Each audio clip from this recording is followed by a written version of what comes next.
trabajos.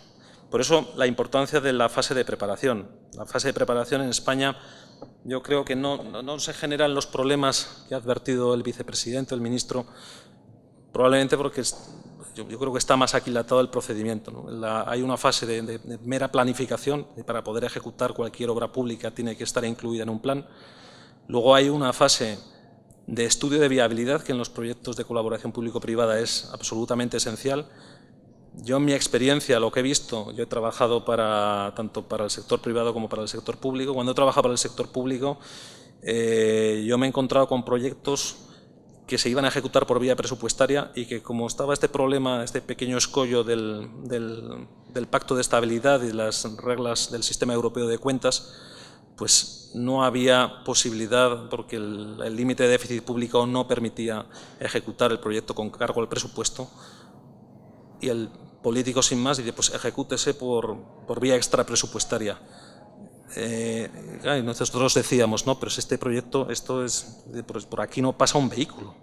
Entonces, este no es un proyecto susceptible de ser estructurado, porque el riesgo-demanda no hay plazo, no hay plazo en la edad del universo para que ese proyecto se pueda recuperar la inversión. Pues al final se hacía. Es cierto también en España que ha habido, y en general en la Unión Europea, ha habido muchos años de financiación muy barata, de un grandísimo apetito por proyectos de infraestructuras en España, y al final, entre ese apetito, esa financiación barata, esa inflación de proyectos que ha habido en España, pues se financiaba absolutamente todo. Eso propiciaba incluso que, como las administraciones públicas veían que todo se financiaba, yo siempre le llamaba que en vez de los pliegos, en vez de hacerse mejoras, normalmente se introducían peoras. Peoras en el sentido de que se transferían todavía más riesgos al privado, porque el privado estaba dispuesto a financiar cualquier cosa. Entonces, bueno, llegamos hasta un momento en el que explotó aquello en el año 2008, y los peores proyectos, lógicamente, los que no tenían sentido, pues son proyectos que han terminado o que están en una situación pues, en camino de la liquidación, en camino de la determinación de la responsabilidad patrimonial de la Administración. Con ocasión del estudio de viabilidad, en España se hace la tramitación ambiental, de forma que no hay posibilidad de volver a abrir la tramitación ambiental. O sea, el proyecto es ambientalmente viable antes de licitarlo, y luego no ha lugar a revisar, a que pongan pegas de ambientales. Lo mismo, lo que aquí yo he entendido que es una suerte de estas consultas previas. Esto en España está también, hay unos trámites de información pública en la fase preparatoria, y el que no hace alegaciones en la fase de información pública no puede hacer alegaciones después. También en España está los proyectos de interés general no requieren licencia municipal, con lo cual los ayuntamientos no pueden paralizar las obras de interés general. O sea, hay una serie, a mí me ha dado la sensación, hay una serie de elementos que hacen que en España siempre ha presumido de tener el sistema licitatorio más rápido del mundo. Desde que un proyecto aparece en el plan hasta que se corta la cinta, en el Ministerio de Fomento presumían, pues no me acuerdo cuántos años, pero pasaban 5 años, incluida la obra. O sea, entonces, realmente se hacían a una grandísima velocidad. Yo creo que a una grandísima velocidad, pero omitiendo, no omitiendo trámites, que no se pueden omitir, pero sí omitiendo la realización del trámite con toda la profundidad precisa. Luego,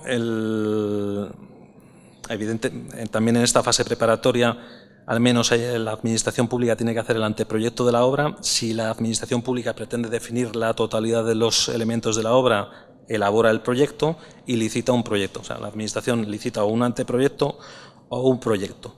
También en esta fase preparatoria es muy importante porque es la fase en la que se distribuyen los riesgos. ¿Por qué? Porque es la fase en la que se elaboran los pliegos que van a servir de base a la licitación. Cuando hablamos de riesgos, claro, en los despachos nos preguntan siempre que hagamos un informe sobre qué riesgos vemos. Y nosotros tenemos una grandísima capacidad para identificar todo tipo de riesgos, con lo cual yo voy a referirme a los que considero que son esenciales, ¿no? El riesgo proyecto, si el licitador tiene que redactar el proyecto. El riesgo, que aquí hemos hablado del riesgo predial, en España se llama riesgo expropiatorio, pero es el mismo. Riesgo que tiene una doble manifestación y en España ha tenido muchísima importancia este riesgo, luego me referiré cuando hable de los casos concretos. Este riesgo es, lógicamente, la aparición de sobrecostes en la adquisición de los bienes y derechos necesarios para la construcción de la infraestructura y los retrasos que pueda haber dentro de este proceso. Yo he entendido que en Colombia esto ya se ha solucionado. En España tenemos un procedimiento expropiatorio de urgencia y además permite la ocupación del bien con el mero depósito previo a la ocupación. O sea, hay una pequeña cantidad se deposita si no está de acuerdo, lógicamente, el expropiado, y a partir de ahí es el expropiado, si lo quiere impugnar, pues tiene primero una vía administrativa y un jurado provincial de expropiación forzosa, y si no está de acuerdo con la resolución, con el criterio del jurado, puede ir a los tribunales de justicia. De forma que en España es muy habitual que proyectos de infraestructuras que están en explotación desde hace 10, 15 años, todavía las fincas que le sirven de base no se haya satisfecho el justiprecio expropiatorio, porque es un justiprecio que ha sido sometido a revisión jurisdiccional y hay gente que lógicamente ha llegado hasta el jurado provincial de expropiación forzosa y luego son 2 instancias judiciales, hay que llegar al Tribunal Supremo y al final eso pues lleva mucho tiempo. Otro riesgo importante en los proyectos de colaboración público-privada es el de construcción, lógicamente. ¿No? El de construcción, tanto la desviación en plazo, a quién le es imputable, en función de quién tome las decisiones que determinen un retraso, si el retraso es imputable al concesionario o es imputable a la administración. Lógicamente, la aparición de sobrecostes, cuál es la causa de los sobrecostes, y luego los riesgos asociados al riesgo de construcción. El riesgo geológico es un riesgo importante. Normalmente los proyectos no suelen tener estudios geológicos muy exhaustivos, de forma que siempre suele manifestarse el riesgo geológico. Riesgo arqueológico, en un país como España, pues que ya han pasado por allí pues, 40 civilizaciones, pues hay piedras y hay restos por todas partes, entonces siempre aparecen más poblados íberos de los que uno había previsto. Contaminación de los suelos, la reposición de los servicios afectados, que también es una cuestión importante, las redes eléctricas, redes de gas, agua, que se vean afectadas por la construcción de la infraestructura. Luego el riesgo de demanda, riesgo absolutamente esencial en aquellos proyectos en los que bien hay pago por usuario o bien hay pago por la administración en sustitución del usuario, los denominados proyectos shadow toll, que viene del derecho inglés, donde se ha utilizado frecuentemente, y en España ha tenido bastante predicamento porque los peajes pasaron, sobre todo en alguna región como Cataluña, pasaron a ser notoriamente impopulares, de forma que las administraciones públicas querían transferir el riesgo de demanda, pero no querían cobrarle al usuario, de tal forma que terminaron pagando ellas por el usuario. Y eso es riesgo de demanda también. Riesgo de disponibilidad en aquellos proyectos en los que no hay usuarios o no hay una demanda, es necesario transferir el riesgo de disponibilidad de la infraestructura, es decir, que la infraestructura esté disponible con arreglo a unos estándares determinados en el contrato, de forma que si la infraestructura no cumple esos estándares, el concesionario ve disminuida la retribución a la que tiene derecho. Riesgo muy importante, que es el riesgo de financiación y el riesgo de refinanciación. El riesgo de financiación, yo creo que es la asignatura pendiente general en casi todos los proyectos. ¿Por qué? Porque el riesgo de financiación es prácticamente imposible. Uno, cuando lee las ofertas que hacen los bancos siempre son indicativas. Entonces, uno en los pliegos puede exigirle al licitador, que es un elemento absolutamente esencial, hacer una oferta en la que exista una oferta de financiación. Aunque uno diga que sea en firme, al final los bancos se las arreglan para que no sea en firme. Las ofertas de financiación siempre son términos indicativos, sujetos a negociación, y es una negociación que tiene lugar después de celebrar el contrato. La financiación se termina cerrando, pero el problema muchas veces es que no se termina cerrando en los términos de la oferta. ¿Por qué? Porque sobre todo en sistemas licitatorios tan veloces como el español, los bancos no tienen tiempo material y probablemente no tendrían tampoco intención de invertir mucho dinero en analizar el proyecto para un licitador que puede no resultar adjudicatario. Con lo cual los bancos hacen una oferta que suele ser de un par de páginas, 3 páginas, no más, que contrasta notablemente con luego la extensión que tienen los contratos financieros, que son contratos de cientos y cientos de páginas. Una vez resulta adjudicatario el licitador concreto, pues se procede al cierre de la financiación.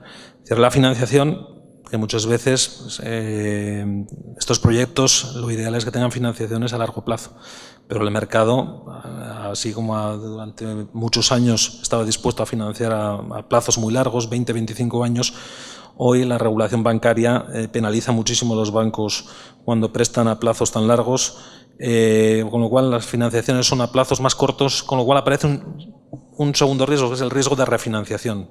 El riesgo de refinanciación es que cuando llegue el momento de la refinanciación ahí no refinancie nadie. Con lo cual el proyecto lógicamente entraría en una situación de insolvencia, daría lugar al concurso de acreedores y si no se soluciona por vía de convenio a la liquidación.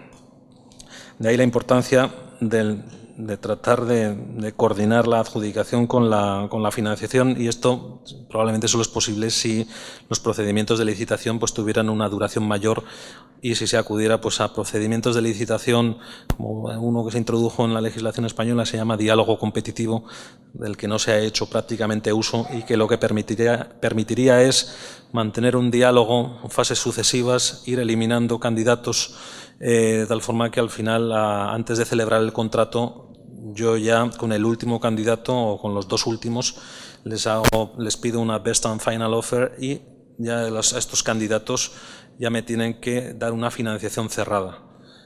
Esta es una asignatura pendiente en España, está generando muchos problemas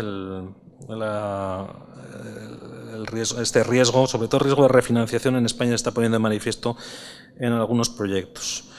Luego, riesgo de inflación y de tipo de cambio, que se suelen cubrir con derivados financieros. Luego, el riesgo de evolución tecnológica. En proyectos a tan largo plazo, claro, cambia la normativa, cambian los estándares de seguridad, cambian muchísimas cosas.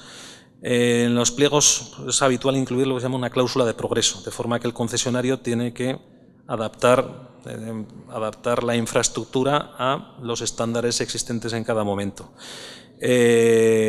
Lo que genera básicamente es un elemento de incertidumbre porque uno no sabe cómo va a ser la evolución tecnológica de los próximos 30 años, con lo cual es muy difícil cuantificar este riesgo en las ofertas, en los planes económicos financieros.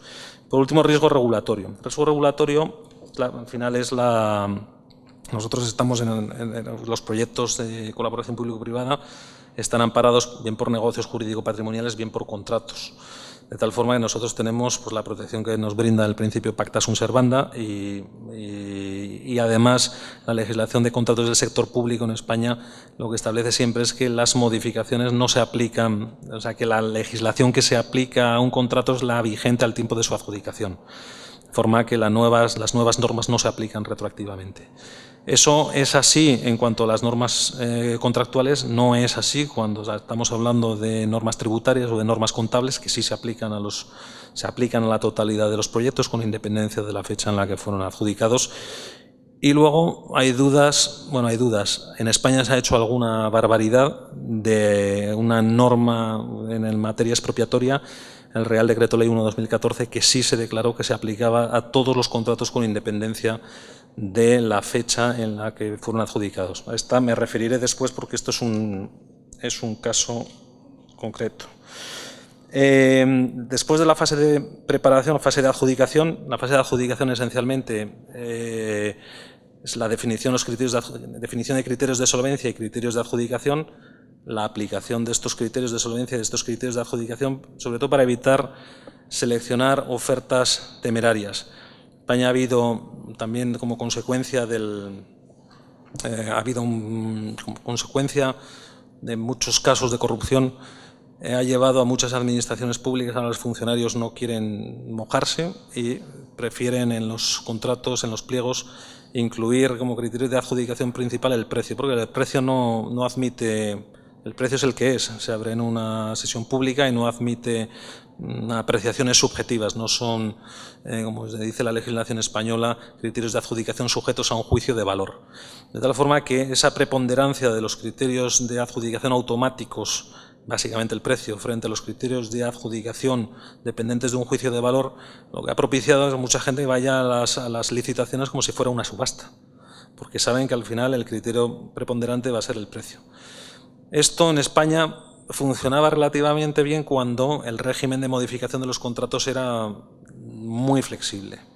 ¿Por qué? Porque yo me podía permitir el lujo de hacer una baja rozando la temeridad, si no directamente temeraria, y luego tratar pues de, bueno, en España se hablaba siempre de la industria del modificado, ¿no? de gente que se había especializado en conseguir que los poderes adjudicadores modificaran los contratos una vez adjudicados, y ellos no ganaban en el tiempo de la adjudicación, pero ganaban durante la ejecución gracias a estos modificados. Esto ya no es así. En España, como consecuencia de una directiva comunitaria de contratación pública, ahora mismo la modificación de los contratos tiene un régimen muy estricto. Luego, la fase de ejecución. En la fase de ejecución, pues básicamente yo resaltaría bueno, he hablado de la modificación del contrato. La modificación del contrato he dicho que ahora mismo es muy restrictiva. Prácticamente la modificación solo es posible si está prevista en los pliegos, y si no está prevista en los pliegos, la modificación de los contratos en España únicamente es posible por causas tasadas, que es que el proyecto tenga omisiones o errores, que el proyecto no se ajuste pues, a algunos hechos nuevos que puedan ser riesgo geológico o arqueológico, que haya algún suceso de fuerza mayor o algún suceso de un caso fortuito. Es decir, son causas tasadas, en ningún caso pueden implicar una alteración sustancial de la concesión, y se entiende que hay una alteración sustancial si modificamos el valor del contrato en más o menos 10%. De forma que esto ha restringido muchísimo la posibilidad de modificar los contratos y está generando, pues lógicamente, en gente que hizo ofertas muy agresivas, pues está generando problemas porque se dan con un muro. Y por último, la extinción. La extinción es en España, por desgracia, se ha puesto de moda la extinción de los contratos de concesión. Se ha puesto de moda, tampoco vamos a sembrar la alarma, son unos casos concretos, unos proyectos a los que me referiré ahora seguidamente, pero en los que se plantea precisamente ese pago por terminación. Ese pago por terminación del que antes me refería, que es el valor de la inversión neto de amortizaciones. Luego puede ser un poquito más o un poquito menos en función de si la causa de resolución es imputable o no es imputable al concesionario, con la indemnización de los daños y perjuicios. Pero básicamente nos tenemos que quedar con la idea de que yo tengo una garantía, que es el valor de la inversión neto de amortizaciones en caso de terminación anticipada, cualquiera que sea la causa. Y ahora hablaré de los problemas concretos. Los problemas concretos, yo he seleccionado varios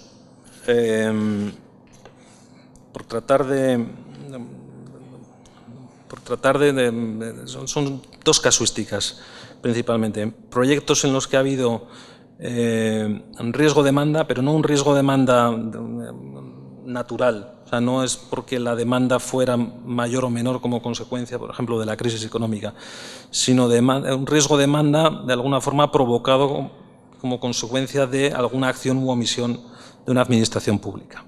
Es el caso de dos proyectos, uno muy relevante, otro, bueno, para sus accionistas seguro que era muy relevante también, la autopista Madrid-Toledo y la conexión de alta velocidad entre España y Francia. Son dos proyectos que de alguna forma dependían o estaban insertados en proyectos de más alcance. El proyecto Madrid-Toledo realmente era el proyecto de autopista de peaje Madrid-Sevilla, Madrid-Córdoba-Sevilla. Este estaba en la planificación del Ministerio de Fomento.